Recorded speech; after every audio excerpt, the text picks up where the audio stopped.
After Christmas dinner, I checked my phone under the table and froze. $13,042. That was the charge on my credit card. All gifts. Every single one of them. I stared at my dad, trying to keep my voice steady. Did someone use my card? He didn't even blink. We voted, he said. You don't have kids, so you should pay for the ones who do. I blinked. Excuse me?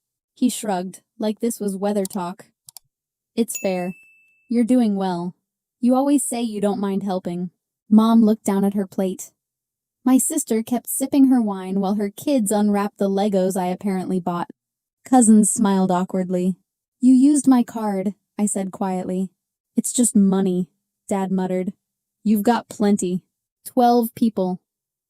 Half hadn't spoken to me all year, except to ask for a favor or a loan. And now they decided I owed them Christmas. I stood. You're unbelievable. Don't ruin the mood, my cousin snapped. The kids are having a good time.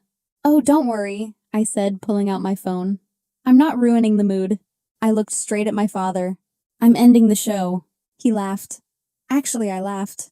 But he wasn't laughing the next day, because when I hit send, the fallout came faster than Santa's sleigh. Have you ever been blindsided by your own family? Tell me where you're from and what time you're listening. Drop it in the comments. I read everyone. You don't wake up one day and realize your family sees you as a wallet. It happens slowly, quietly, like a leak under the floorboards. You only notice the rot when the whole thing caves in. For me, it started after college. I got a steady job in tech. Nothing glamorous, just health insurance, a paycheck that cleared, and enough left over to breathe. Meanwhile, my sister got pregnant at 23 and moved back home. My cousin Jason dropped out of grad school to figure things out. My brother Dan bounced between gigs, blaming the economy. Every holiday, Mom would say, "You're doing well. You don't need much." Aunt Sheila once told me, "You're lucky. You should share that luck." And I did. It started with gas money, school supplies, a little extra for birthday cakes. Then it became rent, car payments, a Shopify subscription for my cousin's business. She sold 2 items and ghosted me. I paid medical bills when Uncle Greg got sick with no insurance. I covered tuition gaps, phone bills, even dog surgery. And I never complained. Because that's what families do, right? But somewhere along the way, helping stopped being a gesture. It became a requirement. One Christmas Eve, I had the flu. I texted Mom to say I couldn't make it. Her reply? Okay, but can you still send the gifts? The kids are counting on you. I was wrapped in a blanket on my bathroom floor, dizzy with fever, and all they cared about was whether the packages would arrive. And still I let it slide, because the guilt was louder than my anger, because I was the one who had it together, because I thought if I just gave enough, maybe one day they'd see me as more than a credit line. But they didn't. 3 months before that Christmas dinner, I took my niece to a bookstore, told her to pick whatever she wanted. $50 later, she was smiling ear to ear with art supplies and a stuffed sloth named Slumpy. When I dropped her off, my sister frowned. You're spoiling her, she snapped. Maybe spend less on toys and more on a personality. That moment, that was the crack. The first one I couldn't plaster over. I gave them time, money, my weekends, my peace. And they gave me back mockery and silence. And still, I told myself it was love. Until the day they used my card without asking, and laughed in my face when I caught them. I thought about saying no that year. When the family group chat lit up in November with Christmas plans, I almost typed, not hosting, not paying, not doing it. But then Dad texted me directly. You're good at this stuff. Why don't you just handle the gifts again? We'll settle up later. Later. They always said later. I never saw a dime. So I replied, only if we agree up front on who's paying. He left me on red. 3 weeks passed. No reply. No follow-up, no apology. For a moment, I thought maybe, just maybe, they got the message. They didn't. They got smarter. They used a backup card. One I gave Mom years ago for emergencies. She still had the number. Apparently, so did half the family. Christmas morning, I checked my phone under the table. 13 start to 5 different department stores, online toy shops, chain retailers, every single gift, all on me. Not a mistake, not a glitch, a deliberate move. I looked around the room. No one seemed confused. They all knew. That's what cut the deepest. Not just the theft, the silence. They had coordinated this, behind my back. And now they were just sitting there, eating, laughing, pretending nothing happened. I scanned their faces. Dad sipping wine like a king who just closed a deal. Mom rearranging napkins like her guilt could be folded away. My sister topping off her glass while her twins tore into toys I unknowingly paid for. Jeff gave me that half shrug that said, "Yeah, this sucks." But I'm not going to say anything. I felt like a prop, like the set piece in someone else's performance. When did I stop being family and become their budget? I cleared my throat. Did someone use my card? Dad didn't even look guilty. "We voted," he said casually. "You don't have kids.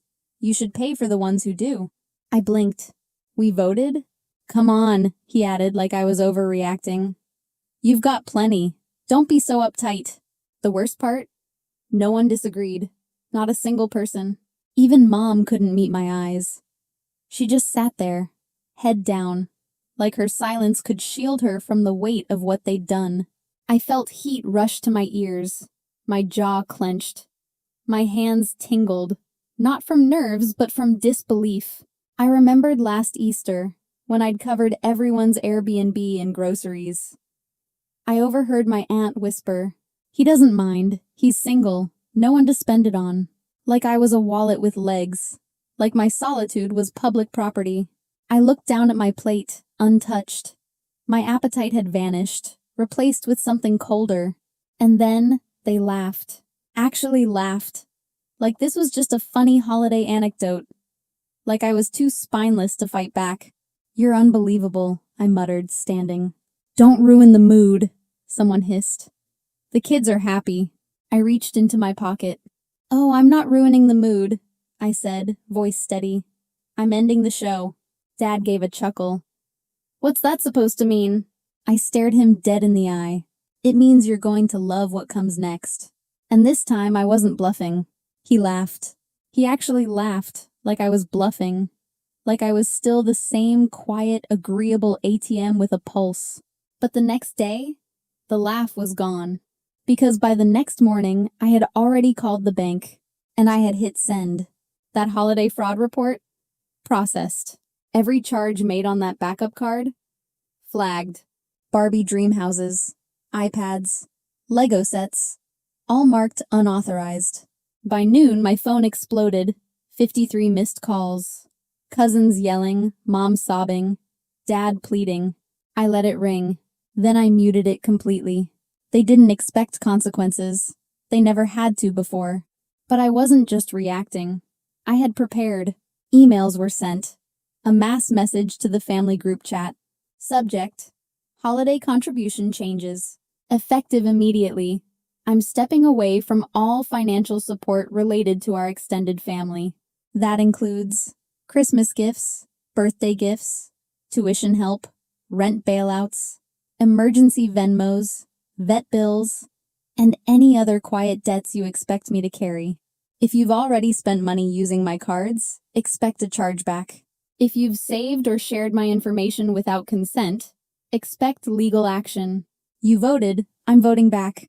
Merry Christmas, the childless one. And then I logged out. That night, I turned off my phone and watched a movie. For the first time in years, Christmas felt light. Like I had unzipped a weighted costume I'd been wearing far too long. But of course, silence didn't last. By the next morning, the voicemails started again. From sobbing to screaming, to guilt-laced bargaining. You're breaking Mom's heart. What do we tell the kids? You've always been so generous. Why ruin it now? And then, Dad, a single voicemail. Please, for the love of God, don't do this. But I already had. And when they realized I wasn't bluffing, panic set in. Returns started processing. Tracking numbers reversed. Orders stalled. Credit alerts were triggered. Even the emergency card? Frozen. Declined. Twice. Cousin Sarah tried using it for a hotel reservation that night. Didn't work. The fallout? Nuclear. My uncle, one of the few who never asked me for money, called me directly. His voice was low, tired. Your mom's in tears. She says you ruined Christmas. I didn't flinch. No, I said. They ruined it when they turned it into a transaction. He sighed. They were just overwhelmed. No, I said again, sharper this time. They were entitled. There's a difference. Silence. You really charged them all back? I already did. Another pause. Then he said something I didn't expect. Well, I can't say they didn't have it coming. He hung up. That was the last civil message I received. Because 3 days later, the confrontation came. In person. On my porch. I had just come back from work. Arms full of groceries. Keys in my teeth. And there they were. Mom, Dad, Rachel. Standing like a united front. Except they didn't look strong. Mom's mascara was smudged. Dad's jaw was locked tight. Rachel's arms were folded like a barrier across her chest. We need to talk, Mom said, voice already shaking. I didn't invite them in. I just stood still and let them speak. We didn't mean for it to happen like that, she rushed out. It got out of hand. You thought I'd just take it again, I replied flatly. You didn't expect me to say no. Rachel rolled her eyes. Are you really going to make this a whole thing? Over what? A few toys? No, I said, stepping onto the porch with steady feet. Over years of being used. Dad stepped forward. Son, this is going too far. Fix this, now. And that's when I knew. They hadn't come to make peace. They'd come to take back control. Dad's voice dropped to that low, commanding tone he used when I was 10 and spilled juice on the carpet. Undo the chargebacks, he said. Now. I didn't move. Say that again? You made your point, he growled. Enough is enough. We're family. I stepped forward, my grocery bags still in one hand, keys still dangling from the other. No, I said steady. You're not here because you care. You're here because I stopped paying. Mom's lower lip trembled. It wasn't meant to be like this. We were just trying to make Christmas nice for the kids. So you stole from me? We didn't steal, Rachel snapped. You're blowing this out of proportion. It was just a few gifts. You mean over $13,000 worth of just a few gifts? Rachel rolled her eyes. You make 6 figures, you'll survive. And right there, that sentence, that tone, it snapped something in me. Exactly, I said. You think because I'm not struggling, I owe you. That my peace, my money, my boundaries are optional. You're being dramatic, Dad barked. I dropped the groceries at my feet. Am I? I said. You used my card without permission. You coordinated it behind my back. You laughed in my face when I confronted you. That's not family. That's fraud. Rachel folded her arms tighter. So what? You're cutting us off forever? I didn't blink. Yes. Mom gasped. You don't mean that. I do. Dad stepped forward. Think about how this looks. You really want to be the guy who betrayed his family over a few toys? I looked at him, eyes clear. No, I want to be the guy who finally grew a spine. There it was. The twist, the shift. Not in them. In me. Because I'd said versions of this before. I'd hinted. I'd implied.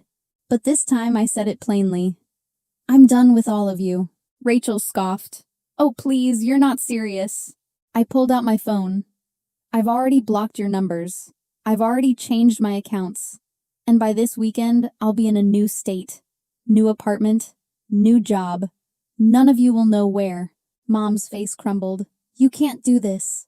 I already did. You're just angry, she said, reaching out for me. You'll calm down.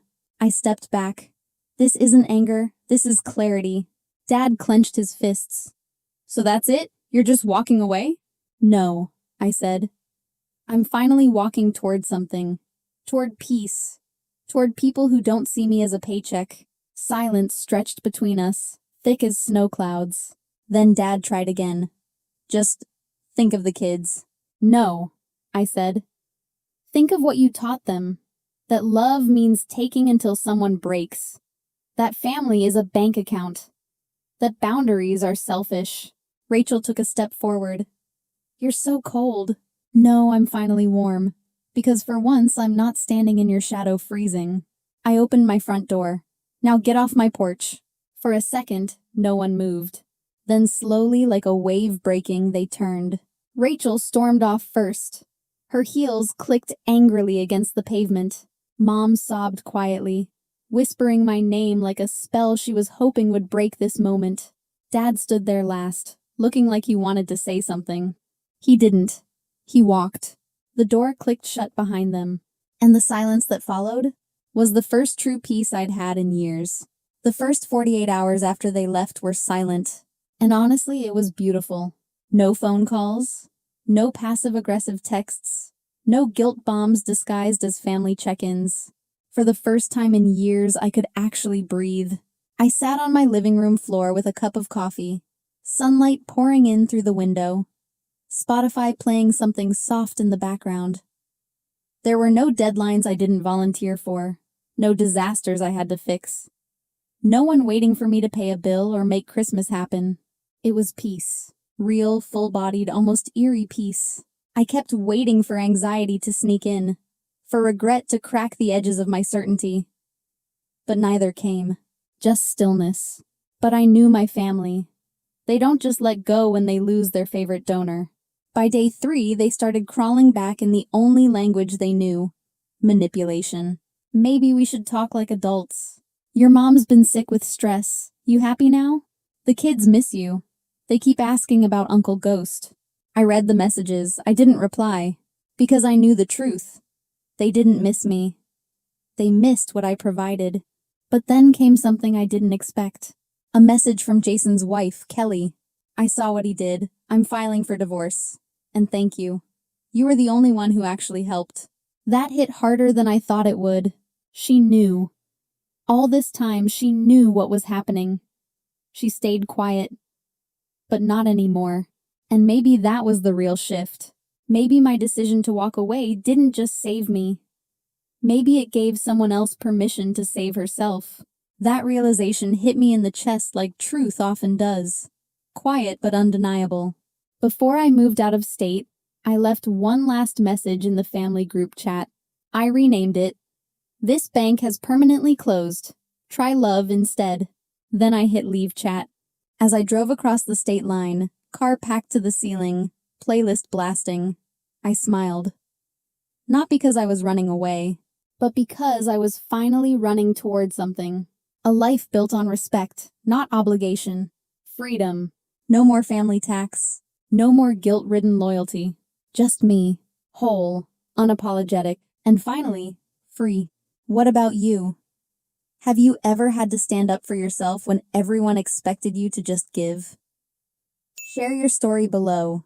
I read every comment. Your voice matters.